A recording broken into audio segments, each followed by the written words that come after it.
a cherry pie, Billy boy, Billy boy. Did she bake a cherry pie? Sherman Billy.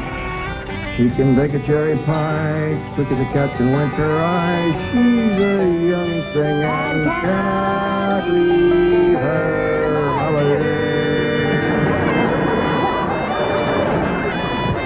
Well, Granny, did you pick out your spot yet for the garden? I kind of favor a patch right close here to the house. I'll plow you up something there directly. Yeah, just enough for some onions and taters and some Rudy bakers. And a few rows of corn. Morning, Granny. How can I help you with the plowing and the spade? Well, Ellie, I'd rather you put on one of them pretty dresses that Miss Hathaway got you. But, Paul, I can plow better than these clothes. Plowing. You know, Ellie, I'd like you to wear one of them dresses kind of regular. Wouldn't you, Granny? You're mighty fetching in a dress, Ellie. Prettier than a tub of fresh churned butter. Paul, if I go to wearing them dresses, Jethro will make fun of me. I reckon he hadn't better. Now, you run along and put on something with skirts. All right, but he hadn't better make fun. He won't, he won't. You know, speaking of Jethro, I think he's got himself a sweetheart. The banker's secretary? That's right. They was out together last night. What'd they do? Well, I don't reckon I know for sure, but it was something to do with bowls. All you do is bowls and eat. Well, I reckon that's what it was then. She said she was going to take him bowling. You know, Jed, I kind of like that Miss Hathaway. Yeah, I think she kind of likes us, too. Oh, those marvelous plants. Those simple, rugged mountain people. The more I see of them, the more I am impressed. Yes, now Never have I observed such strength of body, mind, and character. Yes, now They stand like boulders in the pebble-strewn landscape of Beverly Hills. Like mighty oaks among bushes. Like quiet. Sounds like I admire them, too.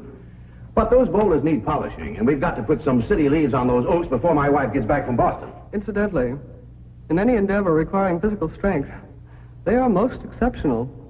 I took Jethro bowling last night. Here's the bill. $3,000. How many games did you bowl? Well, you see, what happened was this.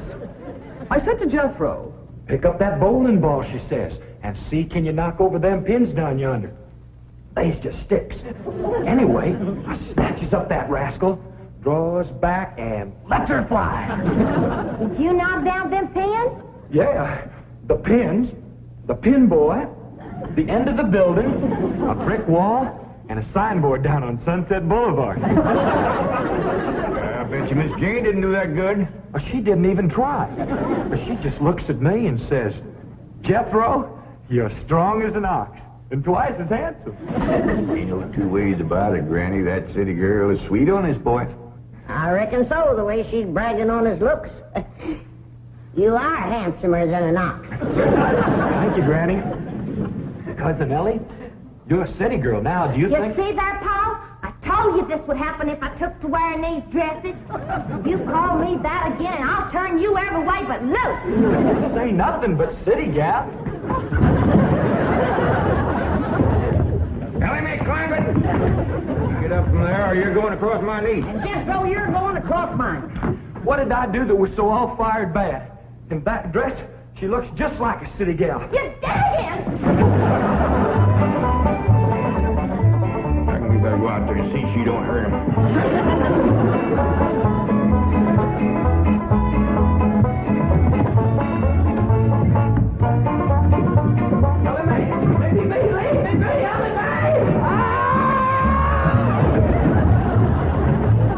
Jethro, now that we living in a city, you've got to learn to use the steps. I'll be happy to know that I'm making splendid progress with Ellie Mae. She's turning into quite a lady. Fine. But it's Jed, Granny, and Jethro we've got to work on. Clothes, manners, the works. What have you done about servants? That's the problem, Chief. They're basically opposed to the whole idea of able-bodied people letting others do their work for them. Well, that's a refreshing attitude. But we've got to get a skeleton staff in there somehow. A combination butler and valet with Jed and Jethro. Who help them assemble a wardrobe, teach them how to... Ravenswood. Your butler? Oh, he's never been my butler. Came with my wife like an overweight dowry. Been in her family for years. And with Margaret in Boston, I can certainly spare him, plus her upstairs girl, Marie. I doubt if you can sell Mr. Clampett on the idea of servants. Get him on the phone. I'll make him think he's doing me a favor by taking him off my hands for a while. Right, Chief? She hadn't ought to throw me down on my head like that. What if I'd have been carrying a frog in my hat? Ain't supposed to be wearing your hat in the house. Well, Granny, where's a fella going to carry a frog? They jump out of your pocket. Hello? Oh, howdy there, Mr. Drysdale. Glad to have you back from Boston. Your missus come with you? Oh, that's too bad. I know her and Granny'd hit it off like two sows on a mud waller. Yes, I'm sure they would. No recipes? No, my wife doesn't do much cooking. No, I doubt if she ever made grits and hog jolls. Well, how about mustard greens and possum belly? No fooling. Pone and squirrel shank? Boiled chicken hog. Well, say, she don't do much cooking, does she? No. Well, the reason I called Mr. Clampett is I have a butler. Well, he really belongs to my wife's family, but he's been with us ever since we were married. And I was wondering if you'd let him come and stay with you for a while. You mean board with us? Well, I guess you could call it that. Who's going to board with us? Just a minute. Some kin of Miss Drysdale named Butler. Why, we'd be just... That's that no good fat rascal that wouldn't let Ellie and me in to help Miss Drysdale when she was sobering up. Hello? Granny was talking at me, but she's done now. Oh, no, she ain't. Just a minute. Granny, let me hear the man out, and then we can talk it over. Yes, sir, Mr. Drysdale. I'm a listener now. Well, in addition to Ravenswood, he's the butler, you can also have my wife's upstairs girl, Marie. Margaret may be away for some time, and I have absolutely no use for him. Well, I sure would like to oblige. Me and Granny will talk it over, and I'll call you. Oh, thank you. You'll be doing me a great favor. I was glad to help out when I can. Thank you again, Mr. Clampett, and goodbye.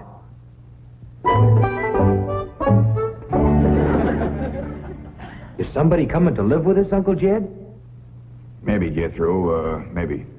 Why don't you go out and make up with your cousin Ellie? Okay, Uncle Jed. All right, Jed. Let's have it. We going to board that butler fella? Well, Mr. Drysdale would take it mighty kindly if we did. He says he ain't got no use for him. I don't like him myself. Granny, you only met him once. Once was enough. I asked him real nice. I says, are you doing for Miss Drysdale that she's feeling poorly? Are you doing the washing and the scrubbing and the cleaning for her? And he looks right down his nose at me and says, Madam, I am a butler. I reckon he is proud of his name. Kind of fancy. Ravenswood Butler. I don't care if it's Stonewall Jackson. And I think Mr. Drysdale has a lot of gall to ask us to take his wife's kinfolks off his hands. Well, now, I'm mighty beholden to him. You know he's keeping my $25 million in his bank, and he ain't charging me one penny to do it. That's his business. You didn't ask him to do it. Well, now, Granny, if it was just Mr. Butler, I might agree with you, but there's a sad side to the story, too. What's that? Well, you've heard of Mr. Drysdale speak of his stepson? That's his wife's boy by her first marriage? The one they call Sonny? Yeah. Well, it seems she's got a girl, too. And there must be something wrong with her. What? Well, I don't know, but they keep her upstairs. No. Yeah. He spoke of her as my wife's upstairs girl. The poor thing. Her name's Marie, and he'd like us to take her and Mr. Butler. Doggone it, kid. We got enough to do to take care of this big place without... He didn't say what was ailing her, huh? Well, no, but if you ask me, they ain't eating right over there. No. You know what Mr. Drysdale told me? What? His wife ain't never cooked grits and hog jowl. Ah, go on. That's a fact. Nor mustard greens and possum belly. Nor pone and squirrel shank. Nor even boiled chicken hog. The land of mercy. You can't hardly blame Mr. Butler for getting a mite cranky. Man don't eat right, he gets that way. Well, dear, I reckon it won't do no harm to take him in for a spell. Granny, for such a little woman, you got an awful big heart. Well, I feel sorry for the poor girl. But the first time that fancy pants Mr. Butler looks down his nose at me, I'm gonna chuck him in the cement pond.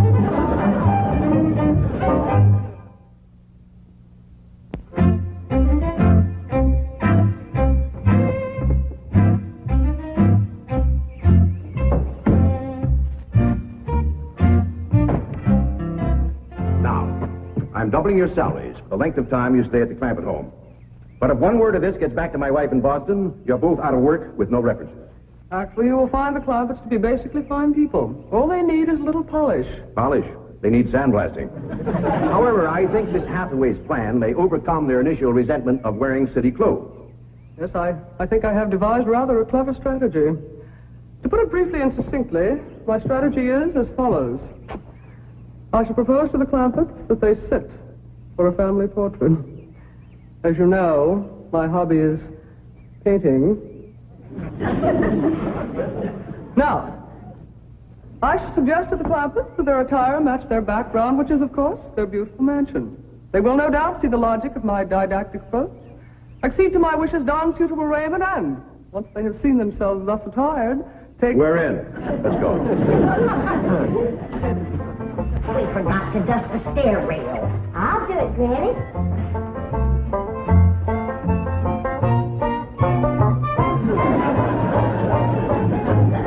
Right. Wearing boys' clothes does come in handy sometimes. Hi, Ginger Granny. I think we got her all spick and span for the company. They ain't a speck of dirt no place. Can I go swimming now? Me too? As soon as we help Granny clean up the kitchen.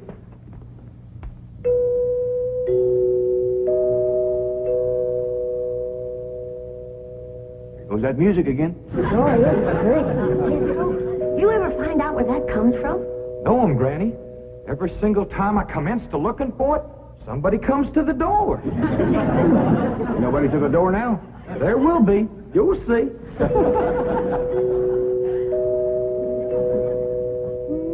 Doggies, that's nice. I'll pitch in and see can we find it. You're wasting your time. I'm a-telling you. Before you can find it, somebody will come to the door. There, you see? Happens every time. I remember, Ravenswood. I'm counting on you. Don't fail me. You have my word, sir. I've been butler and barrett since boyhood, as was my father before me and his father before him. And I've yet to meet the man or woman who posed a social problem too difficult for me to handle. That's the spirit. Howdy there. Remember me, Mr. Butler? No! Ravenswood, come back! You gave your word! Come back, you coward! Come back here! I'll cut off your fringe benefits! Ravenswood probably forgot something. He'll return shortly. Meanwhile, this is Marie. Mrs. Drysdale's upstairs girl. Marie? J.D. Clampett? Howdy. Jethro Bodine? Ellie Mae Clampett? And Grandma Clampett. No, ma'am. I am a Moses. Pardon? Granny's related on the wife's side. They's the Moses family from Tennessee. Then your name is Granny Moses? Grandma Moses. That's right. There was a very famous Grandma Moses who painted primitives. I've whitewashed a few myself. I'll show Marie to her room. Listen, Marie, honey. Over here, you've got the run of the house. You don't have to hide upstairs. Ain't nothing wrong with that girl, but want some good cooking will cure her. She's half starved. Poor thing is so weak her knees keeps a buckling on her. She's kind of pretty, though, for a skinny girl. Just wait till she gets some mess of Granny's grits and hog gel. That'll fill her out. Well, I'll get some of cooking. Guess that butler fellow will be coming back directly. Oh, and Granny, can we have some of that salted down possum belly that Ma sent us? Well, I reckon it is kind of a company meal. Granny, open up a jar of them pickled crow gizzards. Now, Jed, we don't want to spoil these folks. They might get to thinking we eat like that every day. Baby, will you do something nice for me? I sure, Pa. Will you go get into that pretty dress again? Oh, Pa, Jethro make fun of me. No, I won't, Ellie Mae. Cross my heart. Well, That's my darling. Thank you. And then you be real nice to Marie. She's had a bad life. I'll be nice to her. She's pretty. Let's all be nice. far. I wanted to go swimming. Now I gotta go put on an old dress. Cousin Ellie, you look awful pretty in a dress. Honest you do. Do I look pretty in that there city girl? You look prettier than that there city girl. That did it. Come on and fight. There's nothing to be afraid of, Ravenwood. The fact that they're big and strong doesn't mean they're violent. Elephants can be gentle. Now, Ravenwood, your appearances deceive you. Oh, really? Oh, I do admit on the surface they do seem a bit rough, even cruel. But I assure you, underneath, they are placid, kindly, and gentle. You'll see. You shouldn't have called me a city girl. Leave me alone, please, City girl.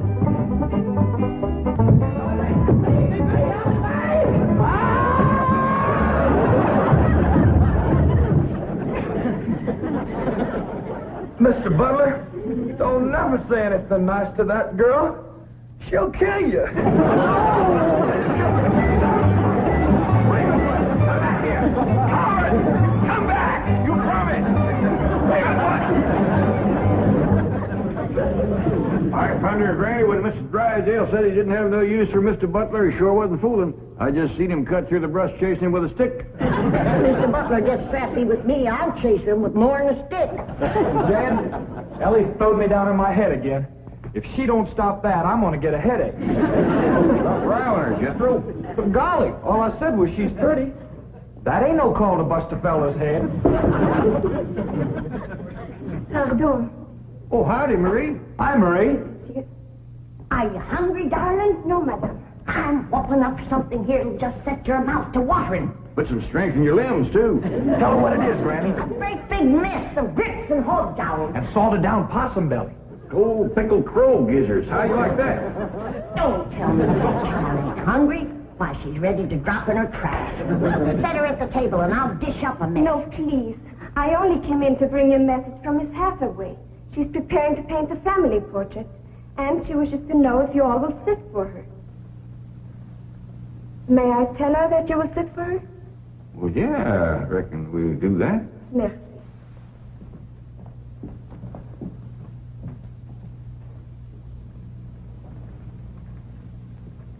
Well, let's get at it.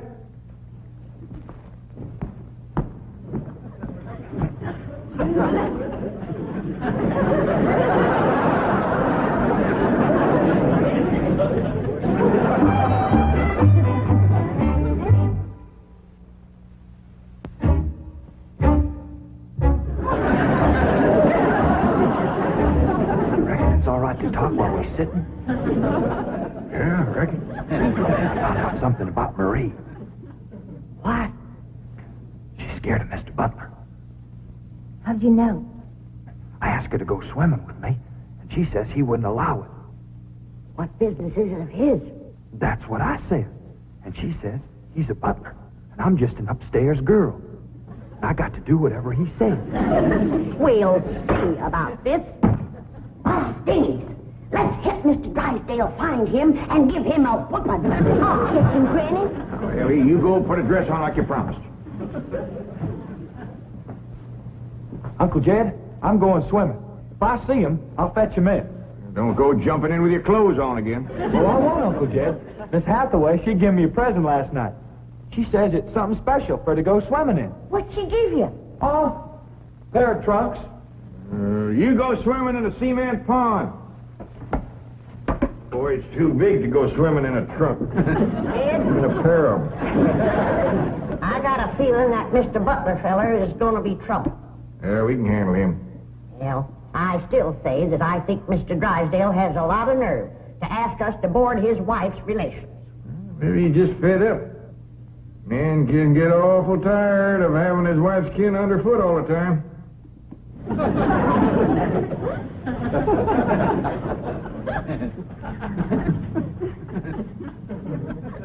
He told me that butler fella had been living with them ever since they was married. I declare some in-laws latch on to free room and board like leeches. It takes a mule kick to jar 'em loose. You can't hardly blame Mr. Drysdale for trying to get shed of a critter like that.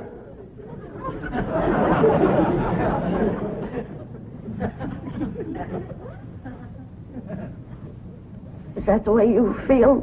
You bet it is. I'll see how fast I can get packed. I'll get out from underfoot just as quick as I can. No, Jeff. I know when I'm not wanted. It don't take no mule kick to get shed of me. Darnation, Granny, well, I wasn't talking about you. We couldn't get along without you. No, Jeff. I'm just a burdensome old woman. No good to nobody. Why don't you throw me down the well? Go ahead, pick me up, carry me out to the well, and throw me in. Stop talking like that. Uncle Dan! Uncle Dan! I caught him. Mr. Drysdale, he gave out, but I caught this fat little rascal. What are you doing? You going to whip me, Granny? No, Jethro. I'm going to get thrown down the well. Why don't you throw us both down the well together? But it's no good leeching both. Mr. Butler, I'm sorry Jethro got mighty rough with you. He don't mean no harm. He's just an overgrown boy. Now, we'd almighty pleasure to have you come and stay with us, and as long as you behave yourself, won't be no trouble. Oh, I'm Jed Clampett. Sir. This here's Granny. I reckon you and Jethro done met. Yeah. Sir. Oh, and this here's my daughter, Ellie Mae. Enchantée, mademoiselle. Vous êtes très belle, très charmant, très ravissant. Don't you dare use them kind of words to a lady. What do you say, Granny? I ain't sure, but it sounded dirty. But your daughter was pretty and charming. Oh, you're so different from all the others. You're like a beautiful city girl. He had not have said that.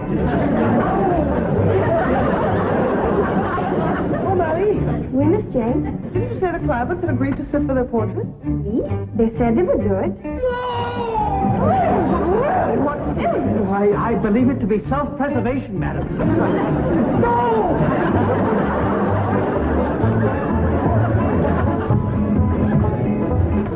Don't take to the stairs, she'll catch you sure.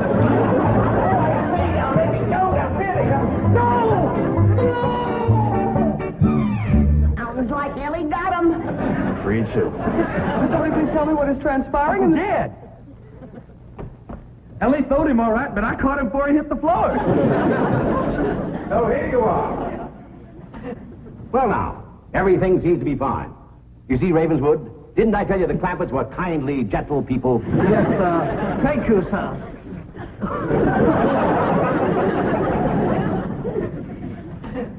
We're gonna have to feed up both of them, Granny. His knees is buckling, too.